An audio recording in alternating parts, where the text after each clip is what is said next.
Welcome back to Gap Gracepoint Online. My name is Ilda. I'm the Gap pastor here at Gracepoint, and I'm excited, as always, to welcome you right here to your Gap space for today.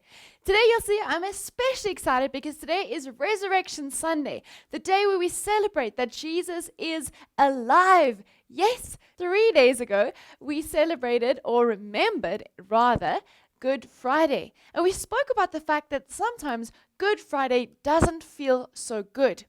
Now, today we find ourselves at Resurrection Sunday. 3 days later, we remember that Jesus actually was raised from dead, and the tomb was empty, and the stone was rolled away, and Jesus was walking around alive. He is alive. Now, today we're going to be looking at Resurrection Sunday. You see, sometimes we think of Resurrection Sunday, we hear this good news, but we wonder, was it really true? I want to ask you guys, have you ever received really good news? You have? What kind of good news was that?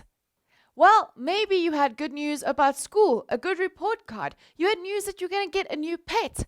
Or maybe you had good news that a friend was coming from a far country. Or maybe even a local friend was going to come visit you for the weekend, come stay with you, or come with you on holiday.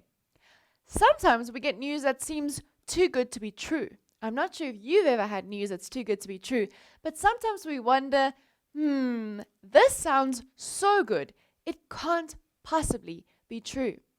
How do we then know that that is the truth? Well, sometimes we have to experience it to make sure that it's true. And how do we experience? That's right, we experience through our senses. We'd have to taste it, touch it, see it, hear it, and sometimes even smell it. Yes, sometimes we'd even have to smell that something is true. Let me give you an example. Imagine if you come home and somebody tells you that your mom or your granny or anyone that you live with or stay with is making your absolute favorite chocolate cake.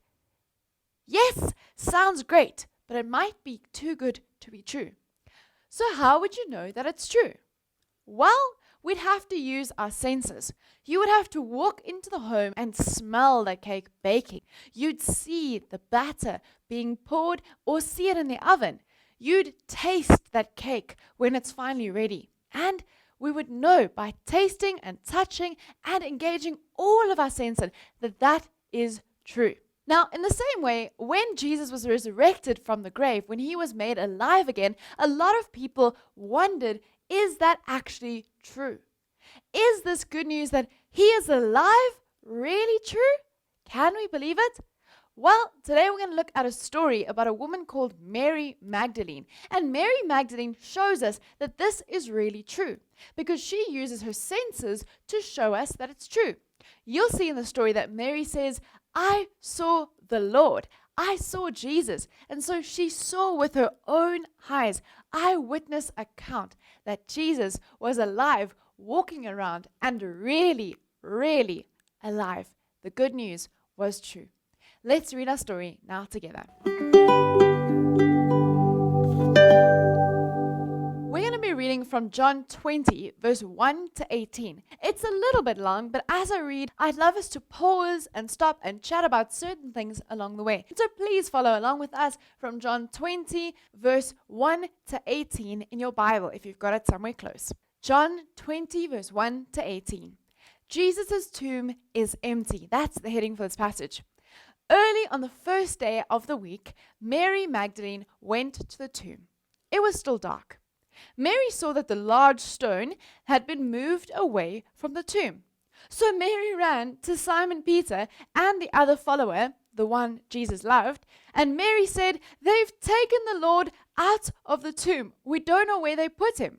So Peter and the other follower started for the tomb. They were both running, but the other follower, so not Simon Peter, the other one, which we later find out is John, ran faster than Peter. I want you to imagine that this is John writing the story. And John has a little bragging moment, like, I ran faster than Peter. I got there before he did. So we carry on reading. So the other follower reached the tomb first. He bent down and looked in. He saw the strips of linen cloth lying there, but he did not go in. So for some reason, John is hesitant to go into the tomb. It might have been because if you were a Jew and you touched something dead or went to a burial site, you would be what was known as ceremonially unclean, and you would not be able to go to the temple and worship. And so maybe he was hesitant to become unclean, so he could not go and worship. Then, following him came Simon Peter. He went into the tomb and saw the strips of linen lying there. He also saw the cloth that has been around Jesus' head. The cloth was folded up and laid in a different place from the linen strips. And the other follower, who had reached the tomb first, also went in. He saw and believed. These followers did not yet understand from the scriptures that Jesus must rise from the dead. So we get to this point, and now they've gotten to the tomb. They see that Jesus' body that was wrapped in this cloth is no longer there, and that the cloth is lying there. And the cloth that had been covering Jesus' face was now neatly folded up. So it was a way of showing that Jesus was truly alive. Then the followers went back home. But Mary stood outside the tomb crying because she still thought that he had been stolen by that point. She was still crying. She bent down and looked inside the tomb. She saw 2 angels dressed in white, and they were sitting where Jesus' body had been, one at the head and one at the feet. So Mary looks inside, she sees these angels, and she's thinking, oh my word, what's going on? They asked her, woman, why are you crying? She answered, they've taken away my Lord, but I don't know where they've put him. When Mary said this, she turned around and she saw Jesus standing there. But she did not know that this was Jesus. She thought that Jesus was the gardener at this point. We'll read that just a little bit later in this passage. So Jesus asks her, woman, why are you crying? Who are you looking for? Mary thought it was the gardener. So she said to him, did you take him away, sir? Tell me where you put him, and I will get him.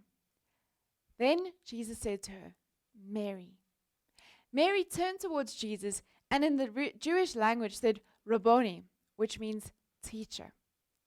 Jesus said to her, don't hold me. Mary would have wanted to hold on to Jesus, to hug him, to not let him go, to feel that he was real. But Jesus says to her, don't hold me. I have not gone up yet to the Father, but go to my brothers and tell them this.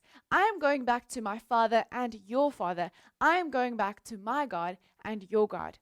Mary Magdalene went and said this to the followers, I saw the Lord. And she told them what Jesus had said to her. Now, at this point, we can see that Mary really experienced this. We can see how she tried to hold on to Jesus. She heard him speaking. She also saw him. And she confesses this boldly. I saw the Lord. And so today, we're going to reflect just on a couple of questions to help us understand this story just that little bit better. The first question we can ask is, how can I know that this story is true? That Jesus is really alive? How can I know that? Well, the first thing is through the eyewitness account. This is the account that John wrote of Mary's eyewitness account, that she experienced it. She would have told him what had happened, and he would have written it down. John was there. He wrote down his experience as well as Simon Peter's. These are all incorporated into the story that we've just read from the book of John. These are eyewitness accounts. But the second way that we can see that this is really true is by the effects of the resurrection after it had happened. We can see how it has transformed our lives and the lives of people. You see, this wouldn't be true. It would just be a story, and it wouldn't have an effect on our lives if it wasn't a true story. And so we see the good news of Jesus change the lives of the people around us. We see how the good news changes people's lives so that that can become good as well. And so we can ask ourselves today, why are we looking at the story? Why is Easter important? And why do we look at this story in Easter? Well, remember, the important thing is that Mary says, I saw the Lord. This is an opportunity for us to pause in the celebration of Easter to say, have we seen Jesus? Have we experienced him?